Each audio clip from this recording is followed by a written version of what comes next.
Well, I know that we had gone through this, I think a generation ago, with the elm trees that all got devastated, and that canopy got chopped down, and ash trees were planted, and now the ash trees were getting devastated by the borers. When Dutch elm disease came to our city back in the 1950s and 60s, it devastated our city. We had elms wiped out. So the foresters back then decided to think about, okay, we're going to need to replant this forest. Ash is such an easy tree to grow. You can just put it in the ground. And so at that time, that was predominantly was planted. The way they lined up the city was one species per block. When you group a species of tree all together like that without a lot of diversity, they're really targets for infestation. We have a metallic green little insect that was discovered in the city of Madison back in 2013. It feeds and takes advantage of our native ash population here in the city. 20% of our urban forest was made up of ash trees, so it's pretty significant. The emerald ash borer was brought here from China or East Asia on some kind of shipping pallets. I think it had something to do with packing crates. From a devastation that they had in China, and they had all this leftover wood, they decided to make these packing crates for auto parts. And it entered Michigan, and Michigan was just ripe with the number of ash trees. I think it was 2002 that it was first discovered in Detroit and already found to be pervasive throughout the Detroit community. As soon as USDA started looking in other communities, other shipping ports, they were finding it's commonly at all of those ports, and it's just spread from there. It kills every single tree in a forest when it's allowed to, you know, and there's really nothing to stop it. There's no natural defense that the American ash species have against this like they would in Asia. The beetle it comes in and it lays its eggs into the bark of the tree. The eggs hatch and larvae emerges and it eats these very characteristic serpentine patterns. And when they do that, they cut off the vessels that supply the nutrients, the water and the other nutrients that the tree gets from the soil, and they start killing the tree from the top. It attacks the vascular system of the trees, and unless you inoculate it early, you can't get the medicine around to it. And I think for many people, trees last their lifetime. And I think people take their trees and their canopy very seriously. As humans, we have a connection with the trees that are around us. We do things around them, we play around them, we have fun around them, we hang our swings from them. So it is a part of the family almost for most people. It's tough. It's heart-wrenching. For some people, it's going through a process of mourning. We're looking at losing a member of our tree community that I've worked with for years and years, and it's honestly like losing a close friend. This disaster of watching the American ash species like maybe go extinct is on a par with like watching the last passenger pigeon die or the last buffalo, American bison, and the chestnut. We actually went to the Parks Department and said, what could we do? Could we help replant trees? And they said that they actually had enough funding to replant the trees, but they had no idea what to do with all of the trees that they were cutting down. And ash wood is excellent wood for indoor carpentry. It's a very hard wood. And we thought, well, what could we do to get that reused? They've been working with the Madison Arts Commission to select artists for this project, but also working with Madison Parks and, of course, the planning department here in order to make all of this happen. We were able to work with Karen Wolf at the Madison Arts Commission and create an arts project in which $15,000 worth of art and as much wood as they wanted would go to a variety of artists. And there will be an art exhibition at the Overture Center. So it was a really rich, exciting way to take what had been such a terrible story and literally kind of have a phoenix rise from the ashes. I really appreciate that the City of Madison is doing something with the trees other than just removing them from the property. I think it's a great idea. When I heard the call to the artist, I was just really excited about the project and really happy to be chosen as one of the 10 participants.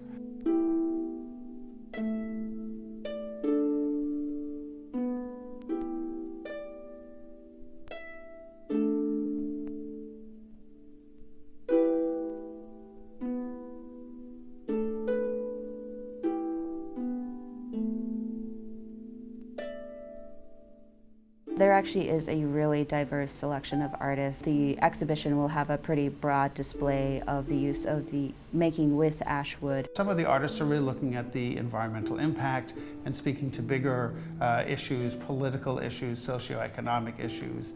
Some of them are looking at really the aesthetic. How do you move somebody? How do you touch somebody with this kind of work? I'm very excited to see the variety of work.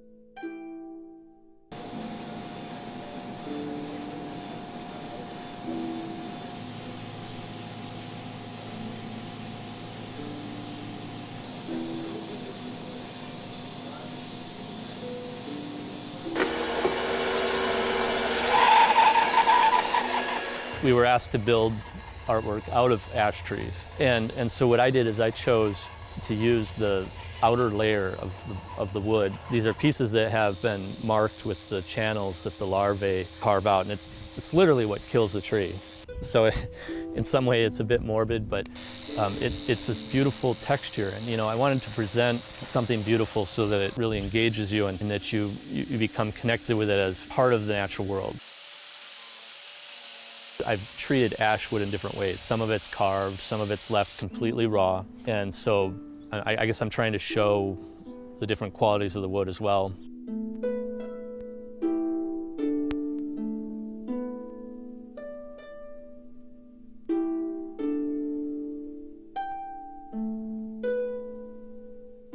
Ash is a lovely wood to work with. The grain reminds me of oak, and I tend to choose wood grains that are more swirled or more burled pattern.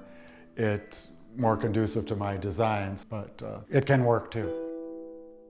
I'm doing a completely different design out of my typical repertoire just because I'm working with solid wood and doing some different techniques. The technique for the bench I'm doing is stack lamination. So I milled 2-inch thick rough 8-quarter ash, smoothed, planed and joined and planed, and then glued those blocks together to create one mass and then to sculpt that all away. The design at the top starts out with an elliptical oval, and that's sort of the theme, that it's these ellipses that are concentric that go all the way to the floor. But then it's got a sweeping arch in the center to cut away that and some other line details.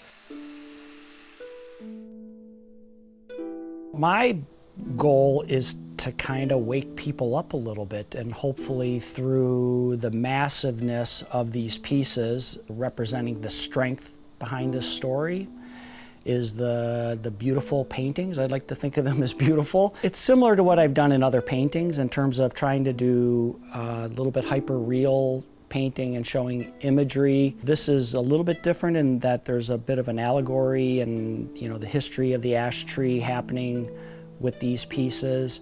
Again, I go back to the massiveness, the sort of the mass of these pieces and the sort of the strength behind that. Lets people to think about this being sort of a family, this being a community, and drawing you in as you are part of this community.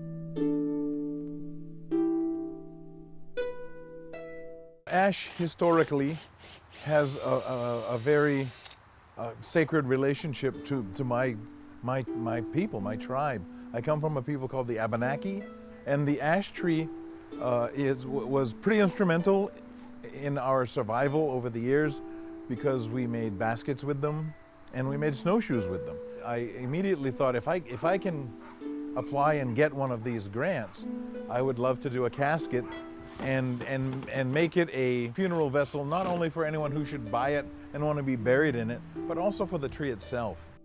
I'm calling the piece Rest in Peace because there are 14 different symbols carved into the body of the casket, 6 on each side and 1 on each end, that all mean peace in different languages and in different cultures and religions.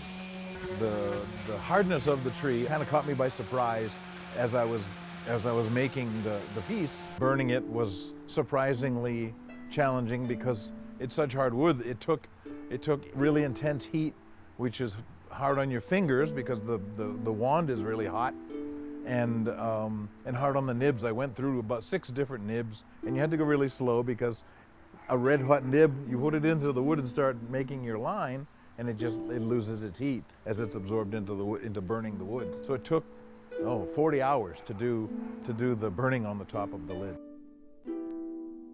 The final project itself is going to be 2 molds, one of which will be completely fresh, not blown, a series of different pieces that were blown in that mold, and then a mold that is actually the mold we used for the blowing process. We found that the marks that the beetle itself were making on the trees were actually really gorgeous, so we were hoping to incorporate some of that devastation and loss into the beauty of the final project. I know there are artists who are using the wood itself as a final product, and in some ways we are as well because of the mold will be on display.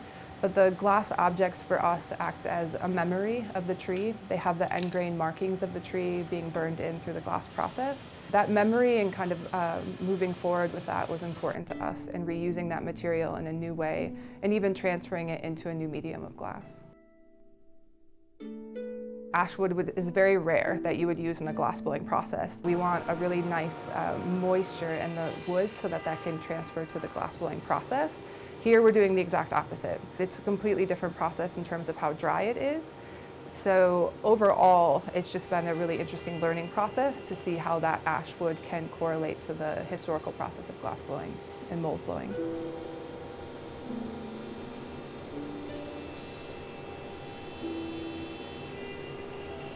What I do is take urban trees from the Madison area and trees that are coming down for other reasons, and then I work from log to finished product.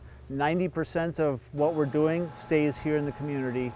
About half of what we saw is used by other woodworkers, and the other half is custom woodwork that we do for clients right here in the Madison area.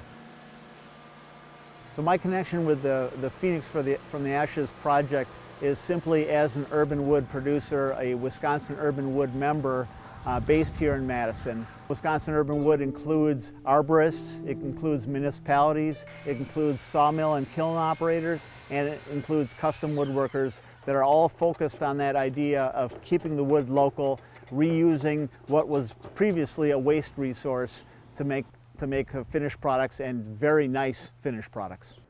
So the project that I'm working on for Phoenix from the Ashes, it's titled Branch Share. So what it is taking a branch union from a tree and actually utilizing that as a chair. What we're trying to do is kind of preserve that natural character of the tree. There's special details about the branch union that you can only find in that part of the tree that I wanted to make as kind of a feature of the piece that I'm working on.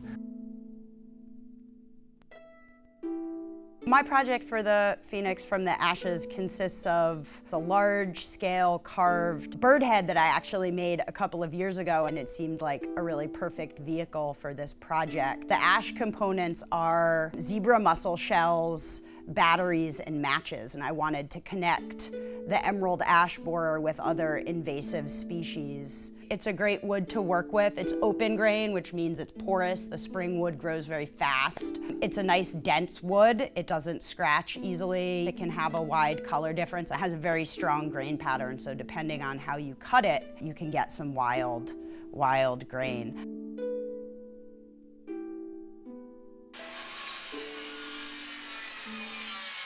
I wanted to build something like a drum that is a symbol of talking, because the drum sends a message. And I was going to put, some sort of symbols, which is the Sankofa symbol, meaning back to your root. And the main reason why I chose that symbol was because once we are here to share with people what we've got. So we can't just remain on one language and forget, the language where we're coming from. So that's one thing I'm sort of trying to promote while I'm here.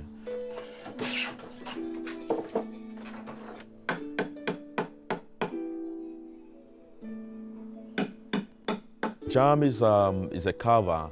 I worked with very soft wood, so it took me a long time to do a little portion of the carving, but he did the whole thing just in like a couple of hours. He's carved out of ash wood before, so he knows, the techniques and other stuff. So that's something I'm trying to know more in the future as we're working together.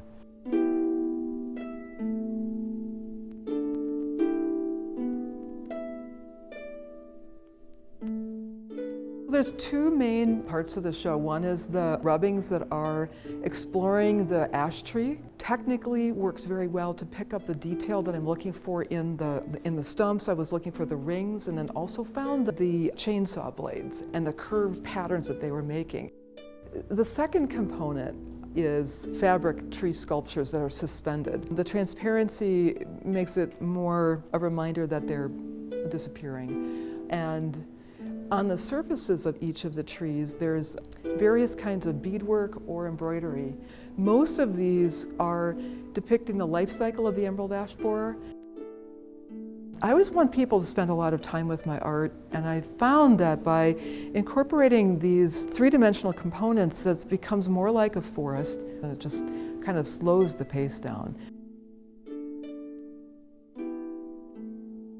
I think the end goal for this project is to have the Madison community really come together and be able to help with this recent infestation, but also, realize that Madison Parks is working extremely hard to be able to save a lot of the ash trees that are around Madison right now, but also bringing in new breeds of trees. I've talked with quite a few people about, all the ash tree stuff, and they are like, oh yeah, they know about it, but they kind of haven't focused much on it. So I think this would also kind of draw a lot of more attention on that. If the Phoenix can be that we are now having a bigger, broader discussion, thinking deeper about this, maybe coming together more as a collective mind, I think that could be the Phoenix. Hopefully it'll inspire other makers to want to work with ash, and they'll know where to get it through the wood cycle. There's so much to be gained by using a local tree, a local resource, rather than just seeing it as a waste product or an expense or a burden or a loss. There is a lot of biomass that can totally be used from the local area to avoid shipping charges, and we have a lot of great native Wisconsin woods, and I think that working towards preserving them, if that can come out of it, I think that would be really wonderful as well. I hope it inspires more artists. I hope it inspires the city to think of this crisis as something that can be really turned into something wonderful, beautiful, and thought-provoking, so that when you think of ash trees in Madison, you don't just think of the stumps. You think of that amazing art exhibition I saw, or you think of the table I sat at, or the chair I sat on. That you really see that the life of a tree and a life of this material can really live on in many different ways.